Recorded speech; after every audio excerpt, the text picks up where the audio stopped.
یہ کرتب دکھایا کہ بالا کوٹ میں حملہ کرنے کی کوشش کی۔ جب جہاز اس طرف روانہ تھے تو اس وقت پی ایف کے جہازوں نے ٹیک آف کیا، اور پی ایف کے جہاز جب آتے دیکھے تو بھارتی جہاز جو تھے وہ اپنے نشانے پہ، اپنے ٹارگٹ پہ پہنچنے سے پہلے ہی اپنا بوجھ اتار کے، اپنے ہتھیار وغیرہ ایک جنگل میں پھینک کے تو وہاں سے بھاگ گئے۔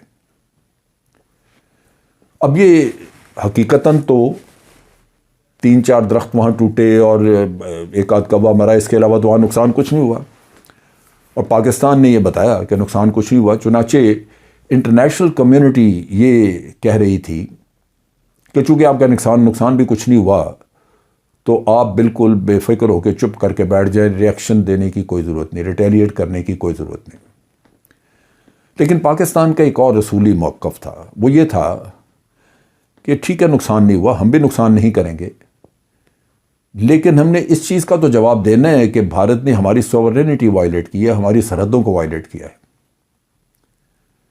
چنانچہ یہ بڑا اہم تھا مسئلہ ہمارے لیے، ہمارے عوام کے لیے، نفسیاتی طور پہ بھی، ہماری افواج کے مورال کے لیے بھی، اور انٹرنیشنل کمیونٹی کو ایک میسیج دینے کے لیے بھی کہ اگر پاکستان جواب نہیں دیتا تو یہی سمجھا جائے گا کہ پاکستان اس اہل نہیں ہے کہ وہ بھارت کے سامنے کھڑا ہو سکے۔ لہذا یہ بہت اہم تھا۔ مجھے یاد ہے کہ ہمارے chairman joint chief of staff committee اور سینئر آفیسرز، ان کو تقریباً منت کی گئی امریکن آرمی کے سینئر کمانڈ کی طرف سے کہ نہیں جھگڑا بڑھ جائے گا، آپ نہ کریں۔ ہمارے کمانڈر جو تھے ان کا ارادہ مصمم تھا، انہوں نے کہا کہ نہیں، اس چیز کا جواب دیا جائے گا، اور وارننگ دی۔ آپ کو یاد ہوگا کہ آصف غفور ہمارے اس وقت ہوا کرتے تھے D G I S P R, اور انہوں نے کہا تھا کہ ہم سرپرائز دیں گے آپ کو، اور پھر آپ نے ان کو انگیج کیا۔ لیکن اس سے پہلے دوبارہ جب ہماری ایئر سپیس وائلیٹ کرنے کی کوشش کی بھارت نے، تو 2 جہاز ان کے گرے، ایک ہیلی کاپٹر انہوں نے خود ہی گرا لیا گھبراہٹ میں، اپنا ہیلی کاپٹر، اس میں ان کے ایئر فورس کے سینئر آفیسرز مارے گئے۔ اب وہ جو صورتحال تھی وہ اس نے بھارت کو ایک دم سے، ایک سینئر جو ملٹری لیڈرشپ ہے اس میں تو سناٹا لازماً چھا گیا۔ پبلک اس چیز کو تسلیم کرنے کو تیار نہیں تھی، چنانچہ جھوٹ بولا گیا کہ ابھی نندن نے جا کے ایک F-16 گرایا ہے۔ سب جھوٹ۔ بھارت میں مسئلہ یہی ہے کہ اپنی عوام کو جھوٹ فیڈ کرتے ہیں تاکہ پولیٹیکل سائیڈ ان کی مضبوط رہے، عوام کی سپورٹ موجود رہے، تو وہی ہوا۔ لیکن آخر امریکنز نے چیک کیا، دنیا نے سارا کھنگالا، ہماری انوینٹری بھی چیک کی امریکنز نے، کوئی F-16 کم نہیں تھا۔ تو بھارت کو اندرونی طور پہ تو یہ سمجھ لگ گئی کہ ایک سبق سکھایا پاکستان نے۔ تبھی آپ کو یاد ہوگا کہ ایک جلسے کو، ایک گیدرنگ کو ایڈریس کرتے ہوئے نریندر مودی صاحب نے کہا تھا کہ آج ہمیں رافیل طیاروں کی ضرورت محسوس ہوئی، یعنی کاش وہ ہوتے تو پھر شاید ہم پتہ نہیں کیا کر لیتے۔